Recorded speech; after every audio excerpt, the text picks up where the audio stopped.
అధికారంలో ఉన్నటువంటి రేవంత్ రెడ్డి సర్కార్ ఎన్నికల్లో ఇచ్చినటువంటి హామీలు రైతులకు ఏవైతే హామీలు ఇచ్చారో రాష్ట్ర వ్యాప్తంగా ఎంతమంది రైతులు ఉన్నారో అంతమందికి 2 లక్షల రూపాయలు రుణం ఎవరైతే తీసుకున్నారో వాళ్ళకు మాఫీ చేస్తామని చెప్పేసి మాట ఇచ్చి మాట తప్పి 2 సంవత్సరాలు గడుస్తూ ఉంది. అదేవిధంగా రైతు బంధును రైతు భరోసాగా పేరు మార్చి 10,000 ఉన్నటువంటి దాన్ని 15,000 చేస్తామని చెప్పి మరి 2 విడతలు మాత్రమే వేసి 3 విడతలు ఎగ్గొట్టినటువంటి సందర్భం మనం చూస్తూ ఉన్నాం.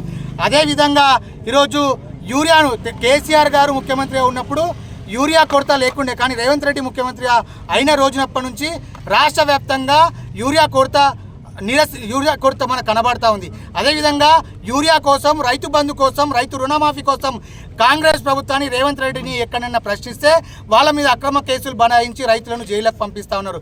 ఈ 4 డిమాండ్ల మీద ఈరోజు కామారెడ్డి జిల్లా కలెక్టరేట్ కార్యాలయం ముందు ధర్నా చేసి నిరసన తెలియజేయడం జరుగుతుంది. రైతులకు అండగా ఉండేటువంటి పార్టీ ఏదైనా ఉందంటే అది బీఆర్ఎస్ పార్టీ అని చెప్పేసి తెలియజేస్తా ఉన్నాం. మొన్నటికి ముఖ్యమంత్రి రేవంత్ రెడ్డి గారు ఆయన ఎన్నికల ప్రచారంలో కానీ 1-2 రోజుల క్రితం జరిగినటువంటి టీవీ ఛానల్లో ఇంటర్వ్యూలో కానీ ఆయన ఏం చెప్తా ఉన్నాడంటే మేము రైతు భరోసా డబ్బులు వేస్తాం కానీ ఎక్కడికి పోయినో తెలియదు అని చెప్పేసి మాట్లాడుతున్నారు. ఇది సిగ్గుచేటు. ఒక ముఖ్యమంత్రి మాట్లాడగలిసినటువంటి మాటలు కావు. ఒక బాధ్యతకి వస్తే బీఆర్ఎస్ పార్టీ ఊరుకోదని చెప్పేసి హెచ్చరిస్తాం.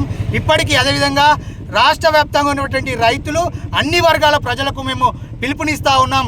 ఏదైతే ముఖ్యమంత్రి రేవంత్ రెడ్డి గారు ప్రజాపాలన ప్రగతి దినోత్సవం అని చెప్పేసి ఏదైతే 99 రోజుల కార్యక్రమం నిర్వహిస్తున్నారో ఆ కార్యక్రమంలోకి వస్తున్నటువంటి ప్రజాప్రతినిధులని, అధికారులని, అదేవిధంగా ముఖ్యమంత్రి, మంత్రిని ప్రశ్నించండి, మాకు ఇచ్చినటువంటి హామీలు అమలు చేయాలని చెప్పేసి మేము పిలుపునిస్తా ఉన్నాం. భవిష్యత్తులో రైతులకు ఏ అన్యాయం జరిగినా గంప గోవర్ధన్ గారి నాయకత్వంలో రైతులకు అండగా నిలబడతాం, రైతుల కోసం ముందు వరుసలో ఉంటామని చెప్పేసి తెలియజేస్తా ఉన్నాం. ఈ నిరసన అయిన అనంతరం కలెక్టర్ గారికి వినతి పత్రం ఇచ్చి మా డిమాండ్లతో కూడిన వినతి పత్రం ఇస్తామని చెప్పి తెలియజేస్తాను.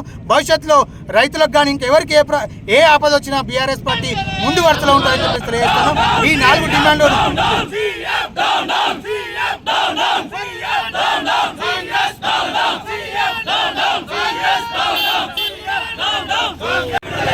పెండింగ్ లో ఉన్న 3 సీజన్ల రైతు బంధును వెంటనే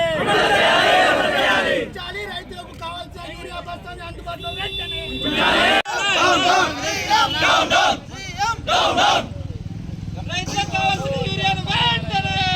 ఉన్నటువంటి